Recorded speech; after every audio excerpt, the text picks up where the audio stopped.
Welcome back to the DFS Sweatshop. I, of course, am your host, the DFS Jerusalem, and if you can follow me on Twitter at DFS Jerusalem. This is going to be a little light pre-lock joint.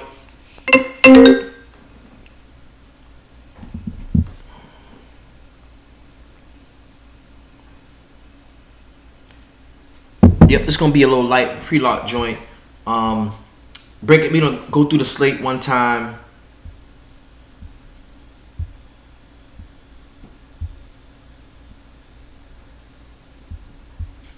We are going to go through the slate one time. And come on, man. We're gonna go through the slate and look over on not only we're gonna look on Twitter, we're gonna look everywhere. Go through the slate, see what kind of new developments are going on. I can check labs real quick.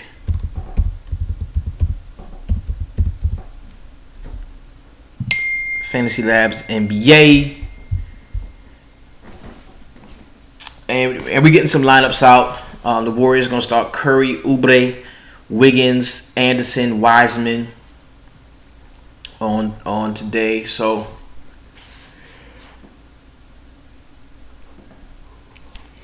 Lauri Markkanen, game time decision today. That's big news, man. That's big news. The Knicks, Elfrid Payton is starting today. Today is a day. Do we take Elf down from the shelf today? That is a big question that we do have for today. So come on in, man. I'm gonna spend a little bit of time in here with you on YouTube before I close the curtain, man, to go and build some lineups inside of the DFS Sweatshop Insider Access group. So let's jump in and see what's up. What's happening? Let's go through it, bro. All right, first game we got is the New York Knicks, my New York Knicks. And we're going to Cleveland to take on the Cavs. And right off the bat, we did get word that Kevin Knox is going to be playing. So that's definitely somebody that we may see some solid minutes for, with Alec Burks, Obi Toppin, Austin Rivers, Emmanuel Quickley, Omari Spellman, like all these cats. Dennis Smith Jr., all these cats out, we could see some solid minutes for not only Kevin Knox, but for Frank Ntilikina. I don't think Nerlens Noel is going to see much of the floor. Jared Harper, Theo Pinson, those guys are probably not going to play much. So this does put these guys a little bit, even a little bit more in play for me in terms of Julius Randle, R.J. Barrett, of course, Elfrid Payton at 5'5". Mitchell Robinson is even a play to me now. Reggie Bullock, man, at 3.7. Reggie Bullock is a streak shooter, man. He's the guy that if he gets hot, if he knocks down his first couple of shots, he can really get it going. So that's somebody who you're gonna see him pop up in your projections and your optimizers if you're using one, just because of how cheap he is. You're also gonna see Frank Ntilikina pop up at 3.1. We have had some value open up on the slate already, and we're going to get to those guys, momentarily. We're going to get to those people. On the other side, we've got the Cavaliers at 8 point. We got the Cavaliers. Chris Gray says he is loving Drummond and Garland in this spot, and I would tend to agree. Most certainly Garland at 5.9. Anytime you get a guy at sub 6K, where you just need him to get 36 points to hit 6-6 value, and because that's what you're trying to do, man. What you're really trying to do is you're trying to get every position to the floor of 30. If you get every position to a 30-point floor, you should be good. You should definitely be good. So Chris Gray says he is loving Drummond and Darius Garland here, and I like those guys too, man. Kool-Aid, what's up, bro? I even think Sexton at 6.9 is playable, although I wouldn't jump up and down to play him. But if you look on the bench, man, like who else is there? No Kevin Love, no Kevin Porter Jr., no Isaac Okoro, no Dellavedova. Like, there's so many missing parts here. So, Larry Nance jumps off the page team at 6.3 with no Kevin Love. Seti is a little bit expensive for what he does at 5.1, so I don't see myself rostering him. But all in all, man, this could be a really solid game. Both of these teams coming off, I believe, a nice win against a worthy opponent. So they should be up to play each other here. Next game we got is the Golden State Warriors going to Detroit to take on the Pistons. If it came out that not only is Marcus Chris out, but Draymond Green is out and probably won't be back until Friday. So we get a starting lineup of Steph Curry, A. Wiggins, Kelly Oubre Jr. under 6K. You also get James Wiseman under 6K, the Juan Toscano kid. I'm not sure who's going to be that guy off of the bench. The Golden State bench is so predictable, especially at a time when everybody is flocking to Mike Muscala. Everybody's flocking, bro. Mike Muscala is going to be the most owned player on the slate. Like, everybody going to have some Mike Muscala. Ronald Wright, what's up, bro? Kaheem Jones, what's happening, fam? Like, there's going to be so much Mike Muscala that you kind of got to hope Muscala tanks and doesn't do well, and then you can find that same value in another player. And I'm not sure if any of these Golden State guys can fit the bill for that. I mean, this is a bad team. But guys that I'm interested in here is Oubre at 5.7 and James Wiseman for the bounce back at 5.9. The Juan Toscano dude, man, I'm not fucking with it. I'm not. On the other side, I really liked Plum Dog all day long until Blake Griffin came back. Until the news dropped that Blake was coming back. So now I've kind of tempered my expectations on him, even at 5.7. I don't love him. I think Blake Griffin at 6.9 is definitely now in play. He was not dealing with an injury. It was more so a rest situation. So for that matter, for that under 7K, slightly under 7K, Blake Griffin is definitely a guy that's in play. Mason Plumlee, no. Jeremy Grant, no. Delon Wright at 4.8, I would say he is in play. Sekou is a game time decision. Jahlil Okafor is out. I don't believe we're going to be seeing Derrick Rose in this one. Does that mean Josh Jackson can come in and get some meaningful minutes at 4.5? Probably. Killian Hayes at 4.3 is just really cheap. And he's going to be in a situation where he can earn some more minutes. He can earn minutes on the floor. If Killian Hayes goes out and plays well, he can earn minutes on the floor. Let's take a look at what he did last night. This team is on a back-to-back. He had 29 DraftKings points last night. So that's not horrible. That is not bad at all, actually. Julian Wilson, what's up, bro? Next game we got is going to be Boston going to Indiana. It's still a 1-point spread, a 219-point total. And we're looking at Jason Tatum at 8.8, who I did say I like, but I like Jaylen Brown more for cheaper. Jaylen Brown is more of a primary ball handler than Jaylen Brown is. Like, there's no true point guard on the floor if we don't have Jeff Teague. If we don't have Jeff Teague, like, who's the true point? It's not Marcus Smart. So, with that being said, I could see Jaylen Brown dominating a little bit more of the ball, as he's been doing so far this season, while they wait for Kemba Walker to come back. Jeff Teague off of the bench at 4.3. I could make use of him in some situations, but I don't love him. On the other side, I think Domantas Sabonis at 8.6 is the guy that can get that double-double for us here. Miles Turner at 6K is definitely playable, as is T.J. Warren at 5.9. I'm taking a wait-and-see approach with Vic Oladipo, man. He's going to have to show me something, bro. Because I haven't been too impressed. And y'all know me. Depot is a guy that I really like to play. Like, I like to play him. And he just hasn't, he just hasn't killed it. He hasn't done well for me. So, not feeling Depot in this matchup. Mo the Champ, Sam like the drum in the. Yo, what's up, man? Yo, everybody, big shout out to Samuel. I like the drum, man. He also went live in the DFS Sweatshop Insider Access group, and that's what we do, man. There's a ton of cats. Him, Q Dub, man, a few other guys that are willing to hop in, give information, give a different look from their perspective, and that's all dope, man. I really enjoyed myself watching the live stream that you did today too, man, and thank you so much for that. Kaheem Jones says he is on Depot today. Well, you're definitely going to be in the minority there. Definitely going to be in the minority. And the reason why I don't love Depot in this spot is because Jaylen Brown and Marcus Smart are two really good perimeter defenders. I'm not trying to talk you off of them, but I don't see it. I don't see it. Next game is going to be Toronto and Philadelphia. We know Joel Embiid is good to go, so that kind of curbed my enthusiasm for Ben Simmons and Tobias Harris.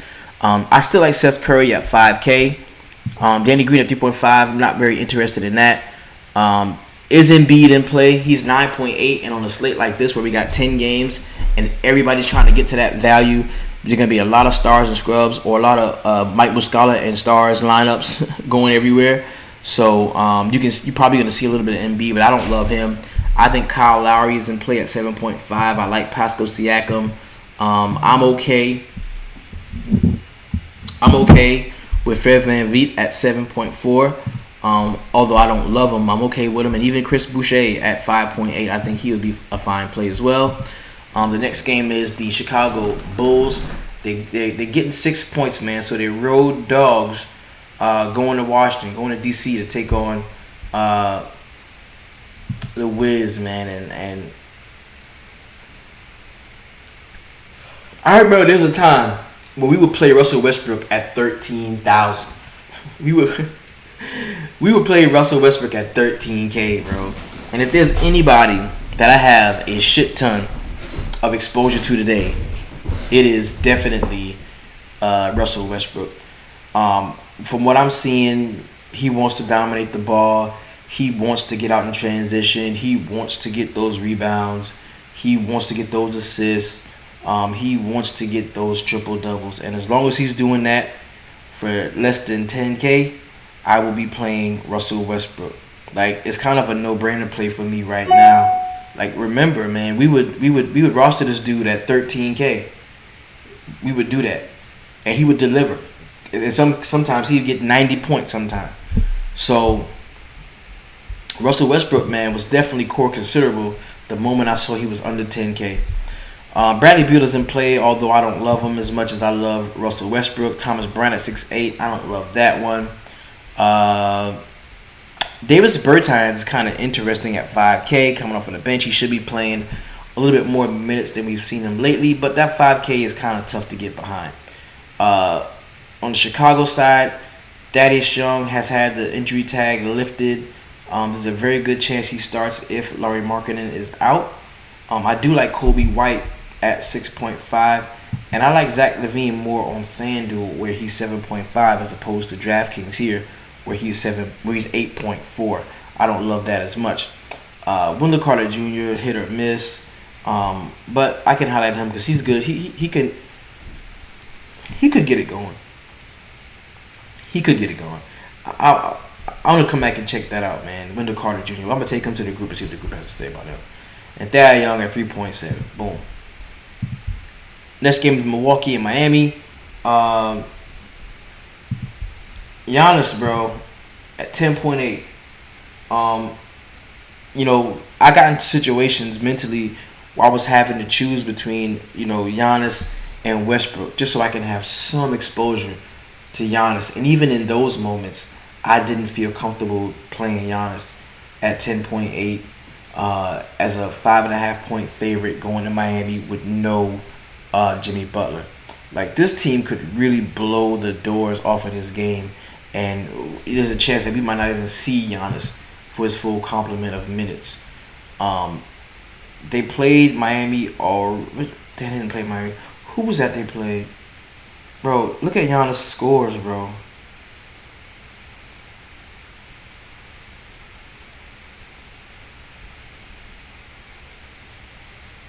$57, 37, 57.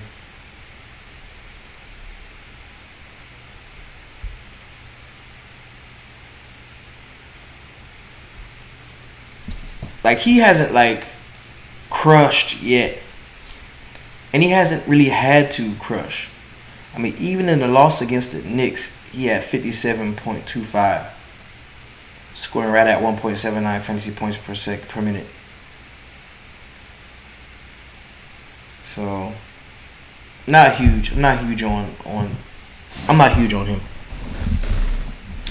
I think Dragic is solid here with no Butler. Justin Morgan, yo, glad to be back, bro. Glad to be back. Glad to be back. So, all right, Giannis at 10-8, no. Chris Middleton, yes. Drew Holiday, no. Dante DiVincenzo, no. Brook Lopez, no. Bobby Portis, no. Bam, yes. Goran Dragic at 5.8, yes. Tyler Hero at 5.7, no. But I do love Tyler Hero on FanDuel. Duncan Robinson at 5K, no. But I like Duncan Robinson on FanDuel. And that will be all for this game right here for me. Next game is the Orlando Magic. Going to Oklahoma City to take on the Thunder. And I'm gonna tell you something. When I first looked at this slate, bro, and I hope this don't come back to bite me. When my first look at this slate, I'm thinking, yo, Vooch at 8.3 is a must. Like, I love Vooch in this spot. We talk about Oklahoma City, Steven Adams gone. Who the fuck is gonna guard him? Mike Muscala? Like, Vooch is about to eat is what in my first thought process. But in a lot of my lineup builds, I didn't see myself getting to him because I was going so ham trying to get Zion Williamson in the lineup, trying to get Westbrook in the line. So I'm gonna make it my business, man, to take a closer look at this and make sure I get some Vooch in there somewhere because I really do like him in this spot. I actually, man, I like a lot of this shit. Orlando, I like Vooch, I like Fultz, I like Gordon. I even like Fournier to bounce back in this spot. I like Terrence Ross, although it would be an either or. I would never play Evan Fournier and Terrence Ross. Those guys never have great games at the same time because if Evan Fournier is having a good game, then you're not going to see as much Terrence Ross as you normally would. So if you get one of those two right, you should be doing okay. On the other side, the big young three is definitely in play with Lou Dort, Darius Bazley, and Shea. Definitely those guys in play. Now we got this Mike Muscala thing that's taking the NBA DFS by storm. What everybody is swearing by Mike Muscala, and I'm not as moved as everyone else is, bro. I'm really not. The best he's ever done in his life is 32 fantasy points. The best he's ever done. The best Mike Muscala has ever done in his life is 32 fantasy points. Right? So in order to hurt you, he's going to have to play the game of his life. This is a bum. This is a scrub. This is Mike Muscala. In order to hurt you, he's going to have to play the game of his life. So we're looking at this dude, and cash is probably going to be 50% owned, and single entry is going to be high, 30% ownership on him. And all you got to do is look the other way and find somebody else that can outscore dude. You see what I'm saying? To beat like a lot of people. And it's very tempting to go the other way, man. It is very tempting to go the other way. I am, don't get me wrong, I am going to have some Mike Muscala. I am. But at the same time, this dude is not a great basketball player. He sucks. The greatest he's ever done in fantasy is 32 points. Right? So we need him to play equal to the best game he's ever played in his life in order to blow you away to where, if I don't have Mike Muscala, I lose all my money. You know? And I was against Toronto last year. And against Phoenix, and against Minnesota, and against Charlotte, and against Atlanta, against Minnesota, Milwaukee. Man, fuck Mike Muscala, man. Y'all think Vooch gonna let him get off like that? I don't know. Bro, I would rather fuck with the... Muscala will probably play close to 30 minutes. I get it. I get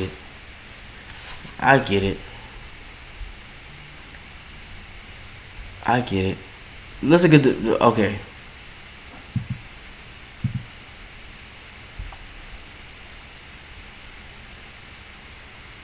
Most minutes he ever played in his career is 31 minutes.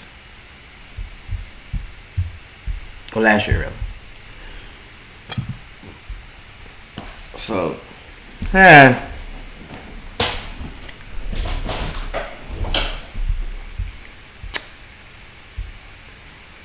I'll have some, but I'm not going ham. Because if you get 15 points out that spot in a tournament, you're fucking dead. Right. If you get 17 points, and if you spend 3.2 for 17 points, you're dead. You know, you're not gonna win a tournament. I ain't saying you ain't gonna cash, but you ain't gonna win a tournament. Now in cash, you're good because he's gonna be damn near 50% home. All right, so on the next game is gonna be Minnesota going to the Clippers, and bro, Minnesota. This game is gonna blow, bro. This game is gonna blow the fuck out. I can feel it. I can see it coming. Any word on Kawhi Leonard? Because his mouth is fucked up. It's not like he has an ankle or a knee. It's his lip or some shit. And if that's the case, I mean, let's see if they. Okay, so George Hill has been ruled out.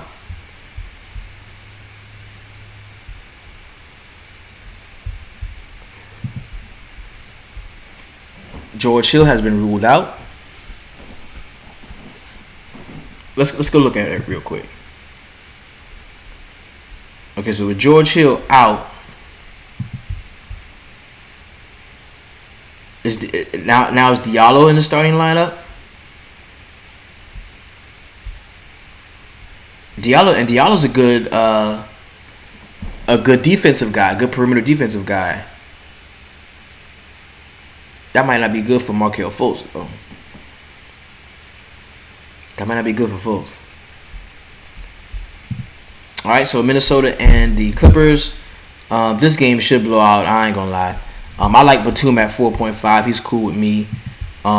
Serge Ibaka 5.5. No, I don't love that. Lou Williams at 5.1 is okay. Naz Reid is a guy everybody's talking about. Either you talking about Naz Reid or you're talking about Mike Muscala. That's the industry chalk. Those are the guys that everybody is talking about. One is 5.1, Naz Reid. The other one is 3.2. So pick your spots. Theo Meldon, I assume he's the backup point guard. Let's go back and check it out.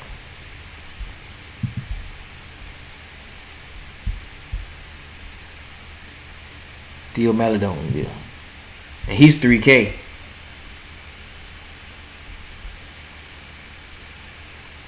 See, he's 3K. See, that's the type of shit I'm talking about. You see what I'm saying? Like if you that cheap and you're gonna be a primary ball handler, like that's the type of shit I'm talking about. I can get there. But he won't be the primary ball handler because Shea is gonna be the primary ball handler, really.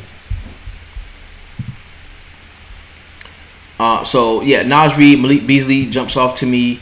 Possibly Jarrett Culver at 4.5. D'Angelo Russell could have one of those D'Angelo Russell games.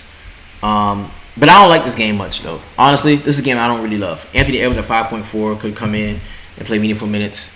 But I don't like this game. Edwards got that green light, bro, and he will get blowout minutes. Got you. That's why I just highlighted that, homie. Now we got I'm going to pin that since we were thinking alike there. Now we got the New Orleans Pelicans and the Phoenix Suns. I like a lot about both sides of this game. I like Zion, Brandon Ingram. I think Lonzo Ball is in a decent spot. I like Eric Bledsoe, but on FanDuel mostly. I hate JJ Redick. I will never fucking play JJ Redick again. Devin Booker on the other side. Most notably on FanDuel. That's where I like him. But Chris Paul at 7.1, bro, that's sneaky cheap. Let's be real about that. 7.1 is cheap as shit for Chris Paul, and he's a play that's gonna go over a lot of people's heads. A lot of people are not gonna play Chris Paul. I can see Chris Paul in low single digit, like 3% ownership, where people are not trying to accept the fact that Chris Paul is still good. Chris Paul can still play. 23 against Dallas. 54 against Sacramento, and then 30 again in that back-to-back game against Sacramento. We know New Orleans Pelicans, they're going to push the pace. It's going to be a fast up-tempo game. Yo, do not sleep on Chris Paul or DeAndre Ayton at 7.4. I'm just throwing that out there. I'm a build a few with my dog with Chris Paul in there. Chris Paul is definitely a play to hold on to today. Mikal Bridges at 6'2". I don't love that. Jay Crowder 4.9. I don't really love that one. Dario Saric probably will come back and play today. The next game, the last game of the night. And I'm surprised this is only a 2.5 point spread here. I was looking for Denver, to be a bigger favorite in this game. But it's a 227.5 point spread. We got De'Aaron Fox at 7.6, who I do like. Buddy Hield, a little bit expensive, but I still think he's playable. The late night hammer from this game, I'm going to do two. The high price late night hammer, of course, is going to be Nikola Jokic at 10.2, right? And the value hammer, if I can call somebody a value hammer, I would say would be Gary Harris, because we know Buddy Hield likes to try to get up a lot of shots. I think he's going to see a lot of defense from Gary Harris, and he can be out there for 30 plus minutes. And I like Gary Harris. He's coming off of a good game last night. Could play well again. Will Barton at 6K does excite me a little bit. Jamal Murray at 7K is not a bad play there. Michael Porter Jr. could bounce back. I don't love Paul Millsap here. Harrison Barnes at 5.3. Not somebody who I really love, but what the fuck is Rashawn Holmes going to do with the Joker? Nothing. So, now that I've gone through these games, I'm gonna pack my bag, I'm gonna pack my shit, and I'm going over to hang out in the DFS Sweatshop VIP with the homies, where we will continue to put our heads together, and we're gonna come up with some of the best fucking lineups you've ever seen in your life, and I guarantee you're gonna win some money. One of these cats might take home a first place prize the way we have been known to do. So if you want to get in the group, man, shoot me a message, holla at me. I haven't figured out yet what I'm gonna do to accept new members. I might say make me a little nice little Cash App donation, and I'll let you in. I don't know. I'll think about it. But if you want to get in the group, just let me know. Hit me up, and we'll work something out, man. Thank you all for joining this quick live stream. I am out. I'm headed to the VIP. And I'll come back later on tonight. We're going to recap the games, talk about tomorrow's slate, and break all this shit down, bro. So, y'all be good, man. I'll see y'all in just a minute. I'm out.